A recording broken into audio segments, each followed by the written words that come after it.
Bago tayo magsimula, ipapromote ko lang. Aking mga power bracelets, available po ito sa Shopee at sa TikTok. But most of my power bracelets are available sa Shopee.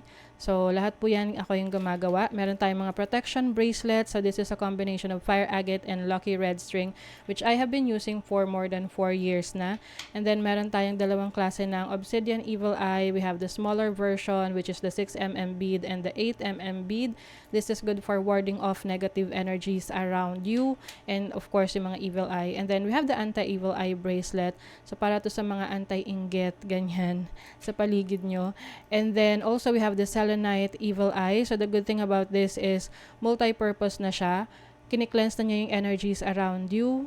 And also, yung mga kasama niyang bracelets, cleansing and recharging as well. So, just like this one. Ayan. And then we have other bracelets for other intentions and manifestations. So meron tayong authentic malachite. This is for healing and also attraction of money and transformation. And marami pang iba. Meron din tayong chakra bracelet for balance.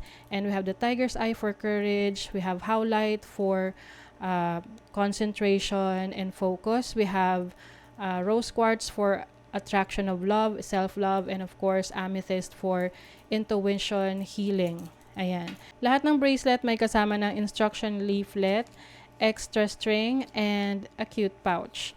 Ayan. Meron din ako mga bagong products sa aking shop. Ito yung Intention Oils. It comes with 2 sizes. Meron tayong dropper, which is 15 ml. Meron tayong roll-on na 5 ml. So, you can use this for manifestation ng prosperity and protection. So, while you are doing affirmations. And ito naman, you can, multi-purpose to, pwede mo rin itong gamitin when you are setting intentions. You can put this sa iyong candle if bago ka mag-set ng intention. So, this is for prosperity and protection na. Meron din akong spell jar for protection and prosperity. So, these are limited items lang kasi konti lang nagawa ko dahil lahat to ay chinarge ng super full moon nung full moon in Pisces. So now it is available. I think 5 to 7 pieces lang yung available for each. So lahat yan nasa aking Shopee. Link on the description. Thank you so much and happy shopping. Sagittarius, hi. Welcome to Mr. Queen PH at ito ang inyong weekly reading for September 18 to 24. 2023. This is a general reading. So, maaari kayong makarelate, maaring hindi. Just take what resonates. Panoorin nyo rin yung Sun, Moon, Rising, and Venus signs ninyo para sa iba pang mensahe. Meron tayong video na nagpapaliwanag tungkol doon. Link on the description. And thank you so much sa lahat ng sumusuporta dito sa ating channel. Just a reminder that you have the power to create your own reality. So, gamitin nyo lang ang reading na to bilang gabay. Okay, let's see, Sag, what's up this coming week, September 18 to 24? You have the Star, okay? You have Manta Ray and Crane. The Star is divine guidance. So, kung meron kayong mga ipupursue ngayong darating na week, you are divinely guided. No? Mararamdaman mo yan eh. Kasi, walang pumipigil sa'yo or walang blockages. You would know that things are divinely guided because it is going according to the divine plan.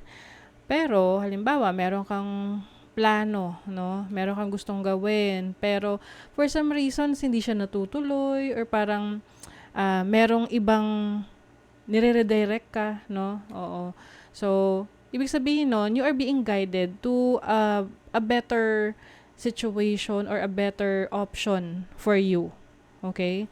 So, whatever this is that you are pursuing, if things are going according to your plan, it means that you are divinely guided. Pero just in case na hindi siya nagwo-work for you, ibig lang sabihin nun na merong much better na plano para sa'yo. Okay? So, do not resist the change. Just go with the flow para hindi ka mahirapan. Okay? And then, you also have the Manta Ray. So, itong Manta Ray is about calibration and wisdom, energy. So, maaring, since this is calibration, maaring you are aligning yourself to what is really going to be successful for you, whatever is going to work for you. So, it's about alignment. So, yung action mo, yung plano mo, yung goals mo, must be aligned para mangyari siya. Okay? And this is also about being energetic, playful. So, I think you are going to pursue yung mga bagay na you are passionate about, yung mga, interest mo talaga. Oo. And itong crane is about longevity, commitment, your faith, and your devotion. So, yung katuparan ng mga pangarap mo ay base yan sa tiwala mo sa sarili mo, pananalig mo sa sarili mo, sa Diyos, no? Kung ano man yung pinaniniwalaan mong religion or anything related sa spirituality mo. But this is about your trust sa sarili mo na kung kaya mo talaga yon. Kasi yun yung magpupush sa'yo na gawin yung mga gusto mo.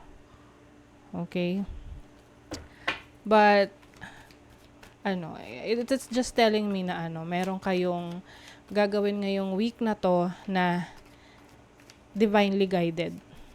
Can be a new project sa trabaho mo or sarili mong project for yourself or mga plano mong gawin in the past na ngayon ka palang magte-take ng action. Let's see what else. You have the Magician. Oh, see? You have a lot of skills, talents na pinopossess mo na. Meron ka na yan. It's all within you. Something that you will have to discover then moving forward. So, you have the Moon. Yung iba sa inyo, ang inyong path ay related sa spirituality. So, maaring iba sa inyo nasa working with the occult or esoteric, no? Like, example, you are planning to be a tarot reader or an astrologer, or you're going to practice different forms of divination. You also have the Eight of Wands. Marami kang messages na marireceive this week about your plans. Maaring itong mga messages na to ay confirmation sa'yo ng universe na, okay, go ahead, this is your path, do it, ganon. The World, wow. So you're going to accomplish something great this week and also moving forward. There's a chapter in your life na natatapos na. It's like a new cycle. A new cycle is beginning. Okay? Yung iba sa inyo, medyo kinakabahan dito sa new cycle na to. Pero not to worry kasi, kaya nyo yan. Yung iba, maaring you are manifesting to work abroad or to start a project related sa collaboration with someone abroad, ganon. Or international trading. And this is also related to your abilities. Meron kang mga talents and skills na somehow parang natatakot ka pang i-develop, pero eventually you will realize na you are meant to do this, whatever this is related to your passion. Okay, you also have the Moon in Leo in the 5th house. Ayan, no? You are meant to be famous. You are meant to be the center of attention, center of attraction. And people will appreciate your work, your whatever this is. Kasi ang 5th house is also about creativity, being playful, being open. So some of you rin, meron kayong marireceive na parang appreciation, admiration from someone. You have the Sun in Aries in the 1st house. Yes, this is focusing on yourself. Focusing on developing yourself. Mas malakas ang loob mo ngayon. Mas may tiwala ka sa sarili mo. Mas confident ka. Divine service. Oh, how can you serve yourself better? So this is you serving yourself and also some of you serving others through your spiritual work. giraffe, the bigger picture. Take a step back and gather your thoughts and feelings. Okay, so I think you are seeing a preview of your plans of your life.